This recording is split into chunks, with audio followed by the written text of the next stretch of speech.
Good morning everyone and welcome to Simply Made Homestead. Well, this is week 2 of our what to do with all that goat milk, and today we are going to make goat cheese crumble. But first, before we get started,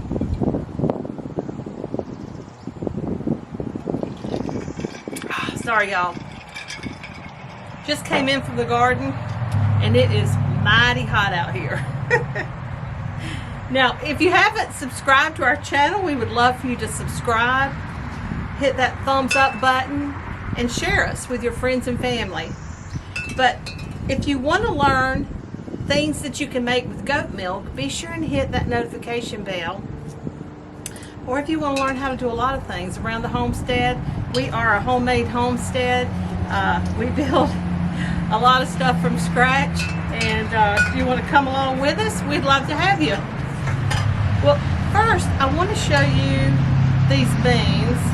I don't remember their actual name. I call them little orca beans. Excuse my hands. I went out fertilizing with this very earthy organic fertilizer yesterday and it pure stained my hands. But see the little, see that? It looks like a little orca. See that? Isn't that cute? I just thought that was so cute. And I bought these beans because I saw Roots and Refuge were talking about some seeds that she had ordered this year. And these 2 beans were 2 of them, and I just thought they were super cute and ordered them because, you know, I was hoping that I would be sitting out here on the front porch with some of my grandchildren and we'd be having quality time snapping beans or shelling beans and peas, and you know, and they would find it really cool. They would really enjoy the orca beans. But they're getting older and they have a lot going on with soccer and basketball and friends, and so right now they're not here. Hopefully they will be before all the beans are gone, and we'll be able to have that time together. But this other one that I bought, it's the Mayflower bean. Now I've never eaten either one of them. See, they're just white and they have a little red on them. I hope that's focusing. And so I only have a little bit of each that are ready. I didn't plan a lot, so I thought, you know what, I'm gonna put them all together and boil up a pot of them and see how they taste. So I'll let you know. And I'm wondering if they're going to hold their color. Usually, lots of times they don't, but we'll see. But anyway, today I'm going to take you along and I'm going to show you how to make, some people call it farmer's cheese. I call it goat cheese crumble. It's super easy and super yummy and we love it. But a couple nights ago we had a homemade goat cheese and onion pizza. It's like we use red onions because they're milder, slice them up nice and like really thin, put them over some homemade pizza crust with some homemade marinara from tomatoes from the garden from last season, and it's really good. But you can also use it over tacos or salads and crackers. Sometimes we just snack on it, like make a little bowl of it and just sit out here and have a little snack. Now next week we are going to learn how to make chev, and I know it has kind of a fancy name because it's French. It means goat. Chev means goat in French, but we are going to learn how to make that. It is not difficult, and it's super good. It's creamy goat cheese on a cracker. We love it on a cracker with a little dollop of peach jam over the top of it. Lord have mercy, even the grandchildren will eat it. I mean, it is so good. So we're going to do that next week, and the week after I am going to show you how to make goat milk soap. Now when I first started making goat milk soap, I watched a lot of videos, and I mean, gel phase, soap at this temp, that temp. I mean, there's a lot, y'all. But if you want to make a basic goat milk soap bar and it turn out really nice bar of soap and pretty, then guys, hit the notification bell, because that's coming up in 2 weeks, okay? And I am going to walk you through it, and you're gonna love it. All right, so let me get to shelling these peas, and then Papa Drew, he's inside making breakfast this morning out of some potatoes that we had canned, and some fresh eggs from the chickens out back, and so finish up these beans, have a little breakfast, and we'll start making some cheese. All right, guys, here we are, fixing to make some goat cheese crumble. We're gonna make a small batch today. Oh, sorry, honey. I know, I'm in your way. We're sharing counter space today. We're sharing counter space. And he's just like all up in my business. So, but we're gonna be all right. We're gonna get through this. So I've got a half a gallon of raw goat milk here. I haven't turned it on yet. I'm going to right now. We're going to turn it on to about medium heat.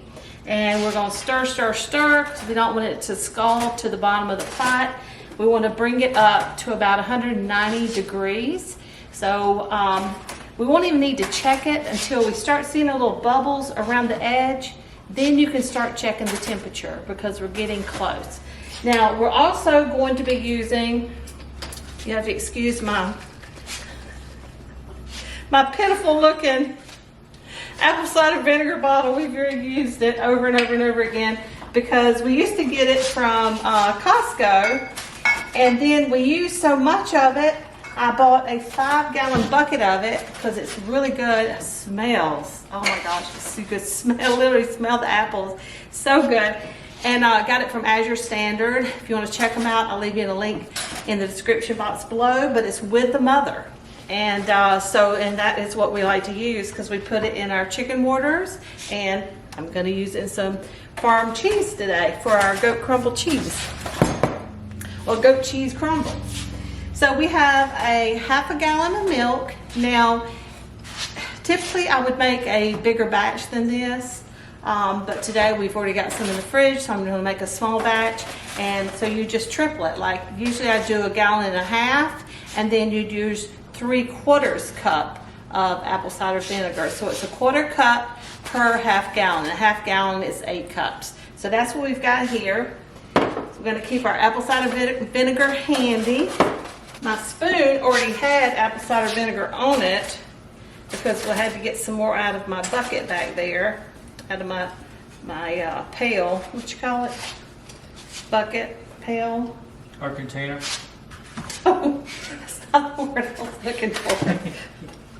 But anyway, so it has the mother. So whenever there's the mother in there, you have to shake it up, because it'll settle on the bottom. So I take my spoon and I get it all stirred up really good, so that way I can get all the yummies. Because it's too big. It's too big to have to shake. Can't shake it like we do the little jars of it, little bottles. The mother. Yes, don't shake the mother, but you do want to shake the mother, the apple cider mother, the apple cider vinegar mother. So first thing we're going to do, we're going to bring the temperature up to what? 190 degrees. I do have my little, guys, I love this thing. It's $20. So if you feel like splurging on a thermometer, and you use one on a regular basis, making cheese, making soap, doing anything in the kitchen where you have to check the temperature often, candies, this is a really good one. I got it from Amazon. I can leave a link in the description box for you if you want to check it out. Now my goat milk was frozen, because we have stopped milking our goats. So you can see I've still got some ice chunks in there. So we're going to have to, it's going to take a little bit to get it going. But if you have made goat cheese before, and it's not pieta, and it's not the goat cheese crumbles, and it's something that you would like to share with us, leave it in the comment section below. We would love to hear from you, and love to see what other things we could look at making in our own home. And if you enjoy videos like this, give us a big old thumbs up. We really would appreciate it. Did I see a thumb come around over there? Yes. He's over here. He's been cleaning eggs. This is his job. He does it once a week. He cleans all the eggs and then takes them down the street to the store where we sell them. Yes. So you got double egg, triple egg, single egg size eggs. Actually, no, I didn't. Okay, but go ahead. Yeah, small, medium, large, extra Right. large. So I wonder what these are. That would be small. Well, what's smaller than an egg? A double egg. So guys, I have fallen so much in love with making soap that we have a room full of soap. So we have started an Etsy shop. It's Sweet Nibbles Soap. You can see it here on the screen, and there'll be a link in the description box below for you. If you want to check it out, if you want to help us out, we sure would appreciate it. If you purchase $35, it's free shipping. So if you don't want to buy $35 worth of soap, surely you've got some kids or parents or aunts, uncles, friends that y'all could get together and order a bar. And guys, it's goat milk soap. It's made with quality ingredients, and it's just really good soap. We absolutely love it. We really do. Now, when I first started doing soap, I thought, that's all I want to do. I just want to do soap. I love soaping. I love soaping. My granddaughter was like, she gets really excited about my soap, my little Amelia. She's 8. And she wanted me to make bath bombs. I said, absolutely not, because I've tried before, and it was an epic fail. So anyway, I got to where I have enough soap to last me a while. I don't need to make soap for a while. So I thought, okay, I'm going to try bath bombs because people really like bath bombs. My granddaughter would be so excited, and I'm going to try bath bombs. So I did a lot of research, did a lot of reading, and made my first attempt yesterday on bath bombs.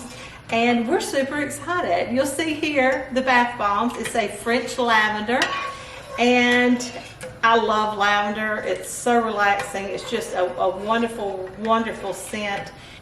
The fizz on this bath bomb, you'll see here a video where we did a test on one of the bath bombs. It has turned out beautifully. So they will be in the Etsy shop very soon. I'd say a week from now, they should be in the Etsy shop for sure. I need to get photographs and do all those kind of things and get it uploaded. But yeah, so we're going to have goat milk soap and bath bombs now. All right, mine's getting really hot here. Let's see. We're at 185. So we are really, really close. So this is not a process where you can walk off. Now this is the first time I have thawed any of our goat milk and used it. And see, that's 187. And it looked weird when it was still really cold and kind of chunky, and it even kind of separated, had some of the whey and everything. But once it all thawed and it has heated up, it looks beautiful. All right, now I brought you in close because I want you to be able to see what it looks like. You see how foamy and bubbly it is? It's saying 178. I tell you, I love that hand thermometer. And see, I'm getting some bubbles, so I need to turn it down because it's really simmering over here. We don't want it to boil. A simmer's fine, but I think it is up there. And that handheld thermometer is not reading true, is what I'm thinking. Oh yeah, it's up there, that's for sure. All right, so we're gonna turn the temperature off. I'm trying to stay out of the way, guys, so y'all can see what I'm doing here. And now I've got this slotted spoon, and you just get some kind of a ladle. I've even used a ladle where you just pour it over it so it doesn't all go in a big blob right in the middle. And now you want to gently kind of pull up and down. Just up and down. You see the curds already starting to form? Because we want to do this just a few times to make sure that the apple cider vinegar is mixed all in with the goat milk. You see that? Beautiful. Just beautiful. All right, so we're going to let that sit there for about 15 minutes and let all the curds form. And next, we're going to drain it. All right, we've only got 2 minutes left on our timer, and you can see a difference. And so now we need to get our setup for straining the cheese. And this is what I use here. I've got this pot, which is plenty big. I've got a little bowl turned upside down that I'm going to put this colander on, so it raises it up, and that way when it all starts, we start pouring it in there and the whey starts building at the bottom, the colander is not sitting like right down into the whey, and so it can actually get a good drain. All right, and now we're going to cover this with some cheesecloth. You got our timer going off there. Now this cheesecloth right here, I have used it over and over and over again. You just wash it, and like sometimes I'll like sterilize it in boiling water, and it's just an amazing cheesecloth. I plan to hem up the edges to keep it from raveling out, because this is good stuff, y'all. You need to get you some. I did purchase it on Amazon, and I can leave you a link to it as well. All right, so we are going to gently pour this into our cheesecloth. Look at all those beautiful curds, y'all. My goodness. And you should smell it. It smells so good. All right, there it is. Look at that. Let's make sure that, yep, there's still room down there. So it is just draining away. Draining away. Get it? The whey is draining off. But we're keeping it. You could do this right in the sink and throw your whey out if you want to. But I have heard of using whey in smoothies. I've never tried it. I'm sure there's tons of recipes out there if you want to Google it. We always save our whey because we feed it back to our animals. We add it with the pig food, like soak, because we always soak their food, kind of ferment their food. So we'll use the whey instead of water to ferment their food or their grain. We'll feed it to the chickens, just put it in a pail, and they love it, y'all. They really do. So we're just going to let this sit here and drain for about 20 minutes, and then we'll move on to the final step. And guys, we almost got goat cheese crumble. It's that simple, that easy, and it is so good. So good. All right, guys, I thought I hit record and I didn't. So I just squeezed my cheesecloth just a little bit, just enough to get that excess whey out of there. You don't want to completely get all the moisture or the liquid out, but I gave it a little twist to get the excess out, because you want a little moisture in here, but you don't want all the extra. Just dump it over into a bowl, and now it's going to be really hot still, so be careful if you're going to use your nice, clean, bare hands. But if it's too hot, you can use a fork, and we just want to crumble it all apart. Now, normally the way I season it most of the time, I always use salt, and then you just use it to taste. Whatever, give a little bit, give a little quarter, half a teaspoon, mix it all around, give it a taste, and get it where you want it to be. You don't have to use any if you don't want to. And we usually use Italian seasoning, because we love Italian seasoning, and we like this on pizza, and it just goes well with the way we use it mostly, more often than not. Now today I am going to add a little dried cilantro from the garden, a little lime juice, because we are going to have fish tacos tonight. And this is going to be delicious on our fish tacos. So, and as you can see, now I am not a huge fan of cilantro. I don't mind a little bit of the taste of it. You're not going to see me biting on a leaf, that's for sure. But so I didn't add a lot. You can see it's just lightly, has some lightly bits of green in there, but it's enough to give it some flavor. I added about a half a teaspoon of salt, maybe 3/4 of a teaspoon, and just mix it all around, and then you give it a taste. Salty enough. I think it needs a little bit more lime. So this is where you make it to taste, guys. Season it to taste. I've got another half a lime over here. There we go. Oh yeah. That's gonna be yummy.